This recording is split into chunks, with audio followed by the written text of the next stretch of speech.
et bienvenue dans l'émission Paroles de femmes. Cette semaine, nous suivons les pas de Jésus à travers les évangiles, à travers ce qu'il a pu enseigner, ce qu'il a pu dire, la manière dont il a aussi pu réagir. On a vu hier comment ce que Jésus enseignait et comment il l'enseignait. Et on a vu aussi en début de semaine la vie de prière de Jésus. Quel modèle inspirant.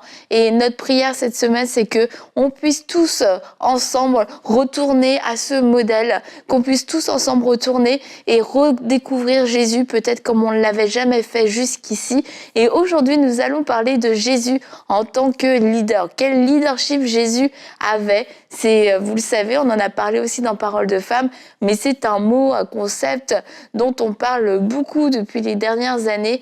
Mais j'aimerais qu'on puisse ensemble regarder comment Jésus exerçait son leadership. Est-ce qu'il avait des principes? Est-ce qu'il avait des clés? Est-ce qu'il a enseigné à ce sujet-là? Et si oui, qu'a-t-il dit à ce sujet-là? Et pour commencer, sans vouloir casser le suspense, Jésus était le plus grand leader des leaders que la terre n'ait jamais connu. Et c'est sûr que c'est un modèle pour nous, même s'il n'a jamais dit « je suis un leader », parce que c'est un mot anglais déjà. Et du coup, quelquefois, je pense qu'on a souvent dissocié le leadership de la vie chrétienne et aussi de la vie de Jésus, parce qu'on a vu Jésus complètement différemment, mais Jésus était un leader et un très bon leader, et on a tellement de choses à apprendre de son leadership. Et tu disais hier, je crois que on apprend de Jésus, on parle des enseignements, mais de la personne aussi, de qui il est. Et en tant que leader, il nous donne plusieurs exemples, en tout cas plusieurs clés, plusieurs enseignements lorsqu'on lit l'évangile. Tu disais qu'il faut lire les évangiles et qu'on découvre Jésus vraiment et non selon les enseignements qu'on entend à gauche, à droite. Et en termes de leadership, moi, ce qui me frappe lorsque je relisais encore un des évangiles cette semaine, c'est que Jésus était un leader qui était capable de voir le meilleur dans les personnes qu'il encadrait. Il était capable de voir un Pierre et de lui dire que c'est sur toi, sur tes pierres et sur cette pierre, je bâtirai mon église. Il était capable de voir des pêcheurs de poissons en leur disant, mais non, votre vie ne s'arrête pas à votre business de vous, Jacques, avec ton frère et puis votre père Zébédée. Votre vie va aller plus loin parce que vous deviendrez des pêcheurs d'hommes. Et ça nous enseigne, parce que je crois que on en a parlé déjà plusieurs fois sur Paroles de femmes, que le leadership, en tout cas selon Dieu, c'est ce leadership justement qui inspire les autres, qui est capable de voir le meilleur des autres. Dans le monde, le leadership va vouloir... C'est moi, le leader et le centre. Et c'est sûr que Jésus était aussi le centre. Les gens venaient vers lui, il était le Fils de Dieu. Mais ce que je veux dire, c'est qu'il ne cherchait pas la gloire. Au contraire, il encourageait, j'ai juste le mot en anglais, mais il encourageait vraiment chacun de ses disciples. Il savait voir le meilleur en eux. Il savait les honorer, les valoriser. Et je crois qu'alors qu'on parle de Jésus dans le cadre de son leadership, qu'on puisse apprendre de cela. Que vraiment les gens autour de nous peuvent comprendre que je suis arrivée peut-être en contact avec Annabelle, en contact avec Aurélie, j'étais à tel niveau, mais elles ont vu quelque chose de bien, de grand en moi et elles m'ont amené plus loin. Elles ne se sont pas servies de moi, j'étais pas juste là pour les servir, mais au contraire, elles ont investi en moi en fait. Et Jésus, il a investi dans chacun de ses disciples et les a donné une mission à la fin. Il a été capable de les relâcher pleinement, de repartir vers le Père. Pourquoi? Parce qu'il avait investi en eux et il avait cru en chacun de ses disciples. Et l'un des côtés aussi du leadership que je trouve super intéressant, c'est la valeur d'exemple que Jésus-Christ a pu montrer à ses disciples.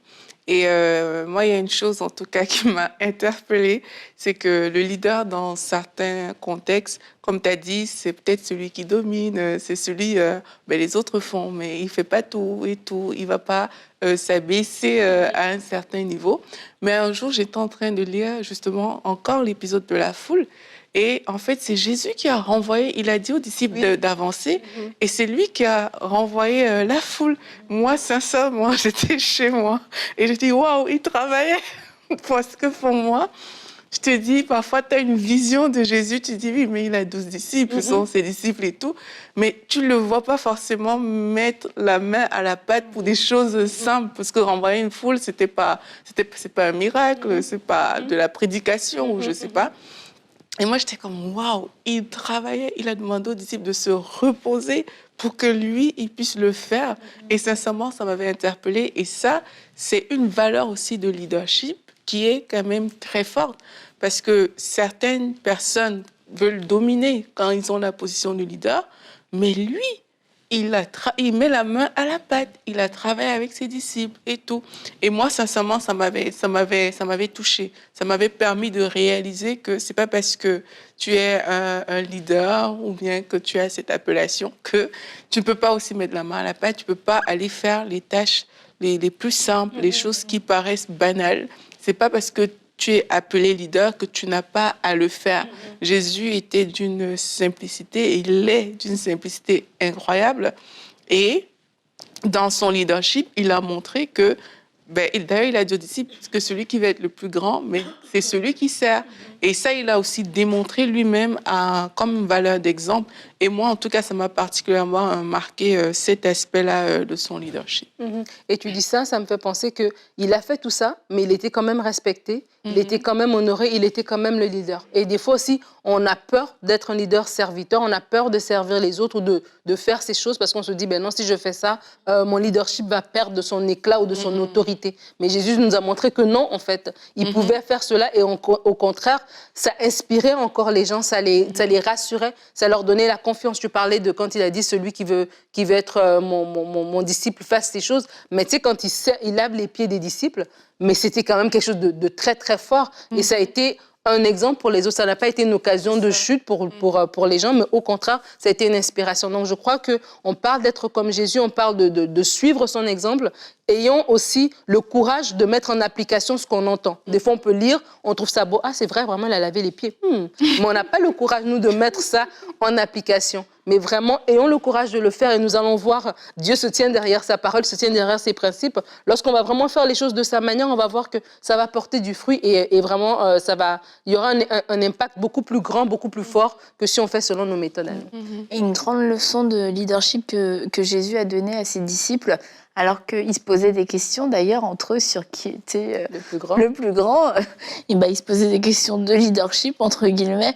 Il a dit, vous savez que ceux que l'on considère comme les chefs des nations dominent sur elles et que leurs grands les tiennent sous leur pouvoir. Et ce n'est pas le cas au milieu de vous, mais si quelqu'un veut être grand parmi vous, il sera votre serviteur. Et si quelqu'un veut être le premier parmi vous, qu'il soit l'esclave de tous. En effet, le Fils de l'homme, donc Jésus est venu non pour être servi, mais pour servir et donner sa vie en rançon pour beaucoup. Et en fait, dans ces quelques phrases qu'il a données aux disciples, mais c'était des vraies pépites d'or. Hier, on parlait des enseignements. Je crois que ça, c'est une des bases, peu importe ce qu'on va écouter, peu importe ce qu'on va apprendre sur le leadership, c'est de se rappeler, voilà comme les bases que Jésus a posées. Je ne suis pas là pour être servi, je suis là pour servir. Je ne suis pas là pour dominer et écraser, je suis là au contraire pour m'abaisser volontairement, pour marcher dans l'humilité. Et puis après, je vais pouvoir apprendre sur le leadership. Parce que comme tu dis, Jésus a servi, mais Jésus a été servi aussi. Il n'est pas venu pour être servi, mais les disciples ont servi à différents moments et de différentes façons. Mais lui aussi les a servis. Et c'est là où il peut y avoir un déséquilibre. Et encore une fois, les enseignements de Jésus nous ramènent dans la vérité et nous montrent que même si Jésus a pu être servi à différents moments, il avait ce cœur de serviteur. Et que ça ne veut pas dire non plus avoir un cœur de serviteur, ça ne veut pas dire qu'il n'y a jamais personne qui peut rien faire pour nous, qu'il n'y a jamais personne qui peut nous aider, il n'y a jamais personne qui peut nous servir aussi, parce que ça c'est faux, c'est un autre extrême. Et Jésus laissait les disciples pouvoir le servir, et Jésus demandait aussi aux disciples de faire des choses pour lui, mais son cœur à lui était fondamentalement un cœur de serviteur, et en fait il aurait été prêt à faire n'importe quoi, parce qu'il a donné déjà sa vie pour nous, c'était énorme, mais il aurait été prêt à faire tout ce qu'il avait besoin de faire pour aider, pour aimer, pour faire avancer le royaume de Dieu. Mais c'était bon aussi que les disciples puissent le servir, c'était bon pour différentes choses, mais encore une fois, l'enseignement de Jésus nous ramène à la vérité et à la fondation. Et aussi, par rapport à tout ce qu'on dit là, on voit que Jésus a été une valeur d'exemple à beaucoup d'égards pour ses disciples. Et Pierre va témoigner quand il va chez Corneille pour dire qu'on sait comment Dieu a oint Jésus, qui allait de lieu en lieu, qui faisait du bien. Et puis lui dit qu'on a été témoin de ces choses. Ça veut dire qu'il a vu en fait Jésus faire des choses et ça a été une valeur d'exemple pour lui. Et ça, un leader, c'est aussi quelqu'un qui sait montrer comme ça, donner le bon exemple. Et quand on regarde dans la vie de Jésus, on voit que en fait, il suffit juste de le regarder pour savoir comment faire les choses. Alors que certains leaders, personne n'a accès en fait. Ils sont barricadés. Mais lui, il se laisse découvrir par ses disciples parce qu'il atteste qu'il a vu, dont nous sommes des témoins. Il témoigne en fait de ce que Jésus-Christ faisait, comment ils ont marché avec lui. Et parce que Jésus leur a donné un accès. Jésus n'était pas fermé par rapport à eux et même par rapport aux gens. Quand tu regardes l'interpellation de Jésus par rapport aux foules, il n'était pas fermé. Jésus, il a complimenté de l'officier. En fait, la Bible dit qu'il l'admira. Ça veut dire qu'il a admiré cet officier qui est venu vers lui. Il a complimenté Marie quand elle a mis le parfum. Il a apprécié le geste de la femme qui est venue donner de son nécessaire. Donc là, tu vois que ce n'était pas quelqu'un qui était avare en parole ou qui était dans la domination et tout. C'est des gens qui semblent simples comme ça, mais c'est des gens qu'il a quand même admirés, il a apprécié et tout. Et là, tu vois le cœur derrière. Tu vois que c'est pas un leader qui vient écraser, comme on a dit tout à l'heure, mais c'est quelqu'un qui sait voir dans autrui. C'est quelqu'un qui ne dit pas « Ah, mais oui, toi, t'es une prostituée et tout. Pourquoi est-ce que je veux venir vers toi ?» C'est quelqu'un qui sait aller. C'est quelqu'un qui sait aussi s'ouvrir avec ses disciples. Parce que je ne vous appelle plus mes serviteurs. Vous êtes maintenant mes amis. Tu vois, il y a pas, c'est pas tous les leaders ou, supposons, des patrons, entre guillemets, qui vont venir dire que je t'appelle plus employé. Mon ami, en fait, il faut un niveau d'ouverture pour arriver à ça. Et c'est ce que Jésus a manifesté avec ses disciples, qui est aussi une qualité de leadership vraiment remarquable. Et ça rejoint un peu ma pensée quand je suis en train de parler. Je me dis, c'est vrai, Jésus n'était pas centré sur lui-même. Et c'était un leader qui s'intéressait aux personnes. Et il y a un miracle dans la parole qui m'a toujours interpellée. C'est celui du miracle de la belle-mère de Pierre. De comment Jésus guérit la belle-mère de Pierre. C'est comme une petite histoire comme ça qui passe en quelques lignes. Il vient, elle est malade, elle a la fièvre, il la guérit et elle les sert. Et puis voilà, ça continue. Mais en fait, c'est dans cette petite histoire, je me dis, Jésus, il s'intéressait, tu vois. Aujourd'hui, des fois, on a des leaders qui veulent que tes résultats. Ils veulent que tu produises, ils veulent que tu sois là et que voilà, on est en mode objectif, en mode on atteint nos objectifs. Mais Jésus s'intéressait. Est-ce qu'en tant que leader, tu peux dire, ah, t'es arrivé en retard, qu'est-ce qui s'est passé? Ah, j'ai un problème avec ma voiture. OK, mais qu'est-ce qui se passe avec ta voiture? Ou bien, tu aurais dû y penser la prochaine fois. Ou bien, on dit, OK, on passe à autre chose. On ne se retourne plus pour savoir, en fait, qu'est-ce qui s'est passé. On ne vient pas faire un retour plus tard, comment tu t'en es sorti, qu'est-ce qui se passe exactement. Mais Jésus arrive chez Pierre, sa belle-mère est malade, il s'intéresse, il fait quelque chose, il fait une action. Et moi, c'est peut-être une petite histoire, hein, mais ça vient encore une fois démontrer son cœur en tant que leadership. Lui, il avait une grande mission, il avait peu de temps pour toucher ses disciples, pour les transformer au point qu'ils puissent, eux, continuer avec ce message du salut. Mais dans le peu de temps qu'il avait quand même, il n'est pas resté centré, tellement objectif ou centré sur voilà, le futur, qu'il n'a pas le temps de s'occuper des gens autour. Et je crois que c'est important en tant que leader. Les gens, surtout en ce moment, franchement, les gens sont seuls, ils souffrent. Ils ont besoin qu'on s'intéresse, vraiment pas juste pour des résultats, mais vraiment comment tu vas... de s'intéresser aux gens pour qui ils sont vraiment. Et ça va vraiment faire toute la différence en termes de leadership. Intéressons-nous aux gens. Aimons les gens avant d'aimer leurs talents, avant d'aimer ce qu'ils peuvent apporter, que ce soit au niveau professionnel ou même dans l'Église. Intéressons-nous d'abord aux gens. Aimons les gens pour qui ils sont. Tu vas, Nadine. Ça va. D'ailleurs, je vais te raconter ma journée. Quel beau leadership. Et on voit aussi que Jésus, après... Tu voulais rebondir sur ce que Nadine a dit? Vas-y. Mais vas-y, je vais revenir. Ok, comme tu veux. Que Jésus a pris le temps aussi de former ses disciples. Donc, il les a équipés, il avait en tête l'avenir, que lui, il allait partir et qu'il y a des gens qui allaient devoir continuer son œuvre. Et c'est pour ça, oui, il s'est intéressé profondément à eux parce que s'il leur avait juste montré les miracles, ça aurait été, le message aurait été Pierre devient une machine à miracles. L'amour, c'est pas grave, la compassion, écoute, c'est un détail. Mais là, la belle-mère de Pierre t'en parle. C'est comme je suis rentrée dans ta maison, Pierre, j'ai vu qu'il y a quelqu'un qui allait pas bien. Bah oui, j'ai fait un miracle, mais c'était ta belle-mère, parce que je l'ai vue, je me suis arrêtée pour elle. Et plusieurs fois, on voit Jésus qui s'arrête, et puis il enseigne les disciples, mais il enseignait les disciples, et je pense qu'un bon leader aussi, c'est ce qu'il fait, il va enseigner, il va équiper, et il va envoyer. Et Jésus l'a fait alors qu'il était encore ici, il leur a comme donné une chance, il leur a dit aux 12 et après aux 70, bah allez-y, comme ça, vous y allez, je vous ai formé, je vous ai équipé, je vous ai donné des clés. Et puis quand ils sont revenus, ils ont raconté à Jésus tout ce qu'ils avaient fait, tout ce qu'ils avaient vu, etc. Et Jésus a dit, réjouissez-vous parce que votre nom est écrit dans le livre de vie. Il les a encore ramenés à l'essentiel. Bah, ne tombez pas dans le piège de toute l'apparence du ministère, des comment on dit, pas des effets, mais comment on dit ? Des retombées? Non, bah juste les manifestations. Okay. Voilà, de pas être juste centré sur les manifestations, mais de leur rappeler que leur nom est écrit dans le livre de vie, se réjouir du salut, que leur identité se trouve pas dans ce qu'ils allaient accomplir. Bref, tout ça, Jésus les a enseignés, les a envoyés, et il a pu leur faire un retour. Et c'est toi, Aurélie, qui a dit, je pense en début de semaine, Jésus dans la prière, oui, qui a fait un retour au Père. Et puis bah ça, c'est ce que un bon leader aussi va faire. C'est pas juste, bah j'envoie les gens comme ça, ils vont juste faire ce que moi je veux qu'ils fassent. Et puis voilà, qu'ils accomplissent leurs choses. C'est on fait un retour, parce que je vais vous dire ce qui était bien, je vais vous dire ce qui était moins bien. Et du coup, bah, ces gens-là ont grandi auprès de Jésus. Et quand Jésus est parti, ils ont pu accomplir un ministère qui était excellent. Et puis aussi, par rapport à ce que tu disais pour les disciples, Annabelle, on voit que, en fait, ils savaient communiquer les choses. Tu as dit qu'il les a équipés. Ils savaient dire les choses au bon moment aux disciples. Ouais.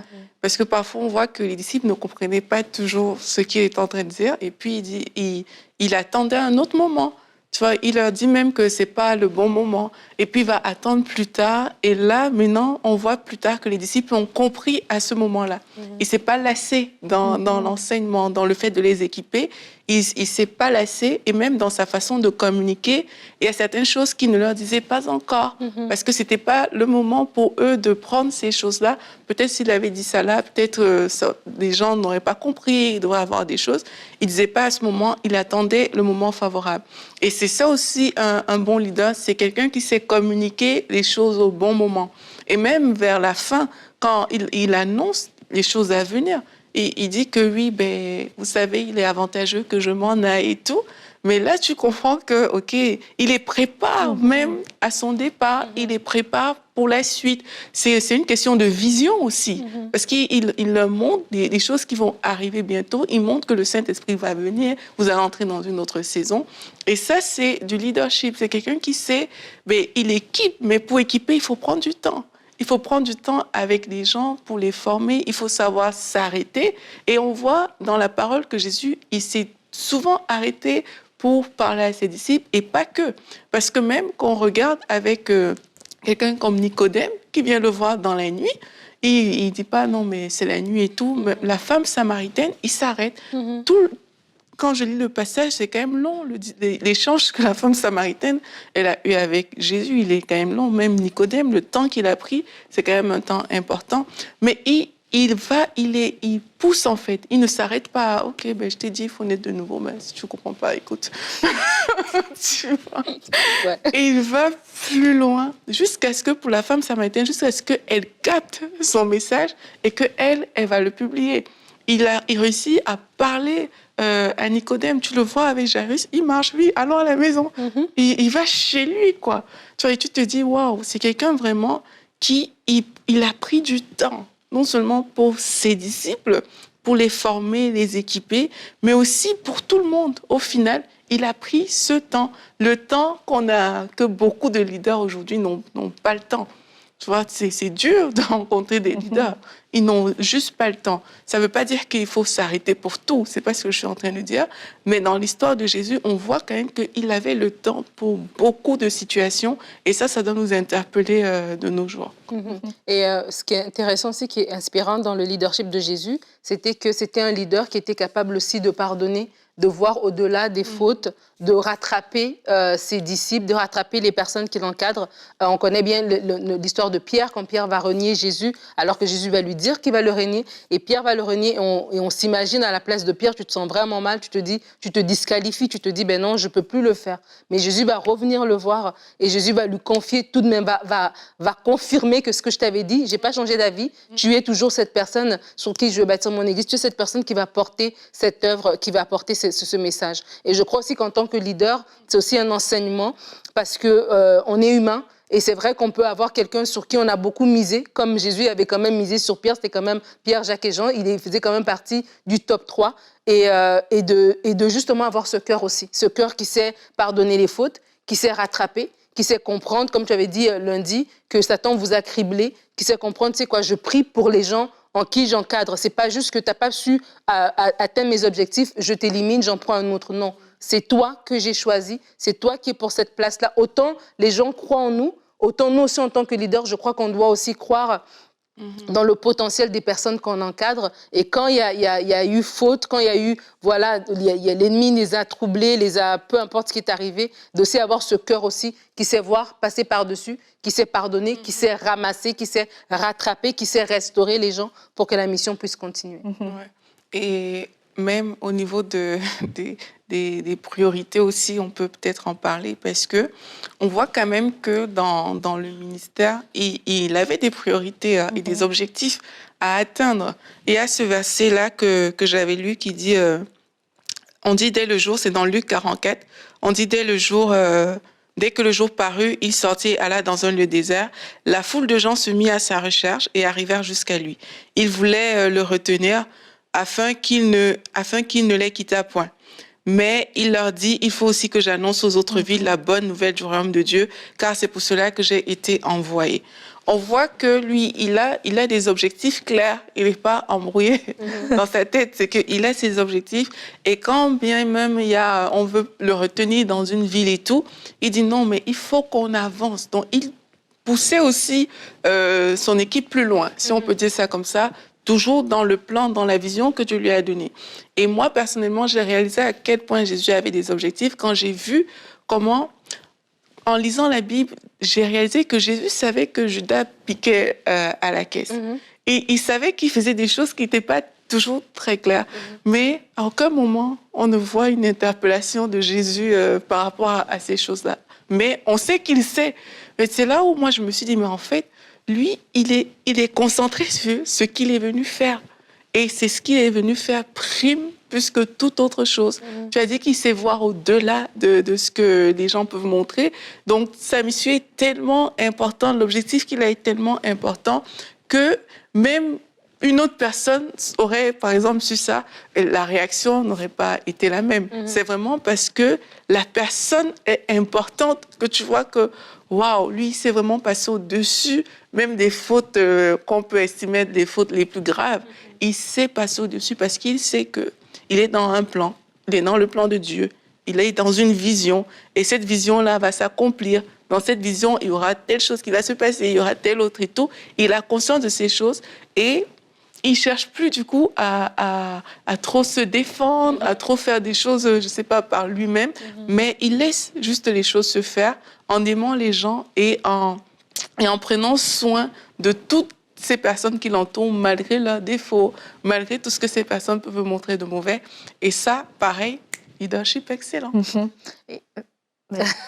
Un point, je vais juste prendre 2 minutes, un point de leadership aussi, j'y pensais et fortement dans mon cœur, c'était le fait que Jésus était un leader aussi qui était transparent, dans le sens où on voit, lorsqu'il arrive justement à la fin de son ministère sur terre et qu'il va dans le jardin de Gethsémani, il va amener les 3 encore, Pierre, Jacques et Jean, et pour leur dire de veiller, de prier. Bon, ils n'ont pas pu, mais soit, il leur a quand même amené à ce niveau-là de sa vie, de ce qu'il vivait à ce moment-là. Il était angoissé, etc., parce qu'il était aussi dans un corps humain et tout, il avait ces émotions-là. Il a été capable aussi de montrer ça à ses disciples. Et je voulais juste dire ça, pourquoi? Parce que en tant que leader, et on parle ici d'un leadership qui est inspiré de Jésus, on voit ce côté transparent. Et des fois, dans la vraie vie, ce côté vulnérable, ce côté transparent du leadership, on ne veut pas le montrer parce qu'on a peur voilà, de perdre notre éclat, ou on veut se montrer juste fort, juste grand, etc. Mais ça fait partie aussi. Et Jésus n'a pas montré ça aux 12, il n'a pas montré aux 70 ni à la foule. Il a montré ça à ces 3 personnes particulièrement. Et on parle souvent dans Parole de femmes que c'est une émission pour femmes, et la femme, elle exerce son leadership de différentes manières, et surtout dans sa famille. Et j'avais vraiment une pensée pour des parents d'enfants adultes, que c'est le moment, peut-être votre relation avec vos enfants à l'âge adulte coince parce que vous avez toujours été distant. Et peut-être aujourd'hui, c'est le moment d'être ce leader transparent et vulnérable. Et peut-être il y a des conversations que c'est le temps d'avoir avec vos enfants qui ont maintenant 25, 27, 30 ans. C'est des moments d'avoir ces conversations pour qu'ils voient un autre côté de vous, et ils vont vous apprécier, ils vont en tout cas vous comprendre, peut-être des décisions que vous avez prises ou des choses qui se sont passées, ils vont comprendre différemment. Il y a beaucoup, je sens vraiment dans mon cœur qu'il y a des personnes qui suivent cette émission en ce moment, et c'est là que ça coince. Vous écoutez, vous vous dites ça s'applique pas à moi, mais peut-être c'est là, c'est à ce niveau-là que ça s'applique à toi. De prendre l'exemple sur Jésus, peut-être tu n'es pas leader d'une entreprise, mais tu as une famille, tu as peut-être un groupe, et c'est le moment de dire tiens, je me suis jamais montrée moi humaine, et les gens m'ont toujours trouvé que j'étais trop dure, et du coup ils prennent des décisions, ils ont des idées préconçues par rapport à moi, une vision de moi qui n'est pas vraie. Et peut-être pour toi la clé, c'est juste d'être transparent et d'être vulnérable. Et d'ailleurs, Jésus a fait le choix de s'entourer de disciples qui étaient avec lui du matin au soir, même la nuit. Ils étaient là à son lever, à son coucher. Et du coup, il a fait ce choix de s'entourer de gens pour qu'ils puissent apprendre de sa vie, de lui au quotidien. Et ça, c'est un choix de vulnérabilité. Donc, si Jésus a pu le faire, c'est encore un exemple pour nous au niveau du leadership. Et rapidement, pour terminer, Jésus aussi, si vous relisez les évangiles, vous verrez que en tant que leader, il prenait toujours de la hauteur. Il refusait de s'abaisser à certains sujets controversés pour ne pas perdre de temps, pour pas s'abaisser à des disputes de mots.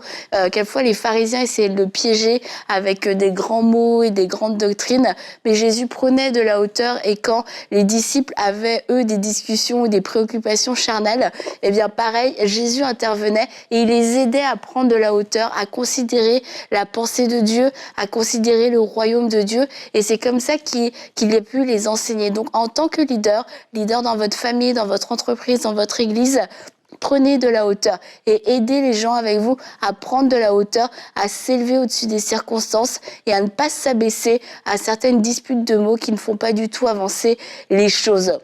Alors merci les filles, merci à vous, et on vous encourage à lire les évangiles encore une fois, à regarder comment Jésus était un bon leader, Jésus était un exemple et le modèle parfait, celui qui nous inspire au jour le jour. Alors lisez votre évangile, vos évangiles, et laissez-nous un commentaire pour nous dire quel évangile vous avez lu, et ce que Jésus vous a appris au cours de votre lecture aujourd'hui, et on se dit à demain dans Parole de Femmes.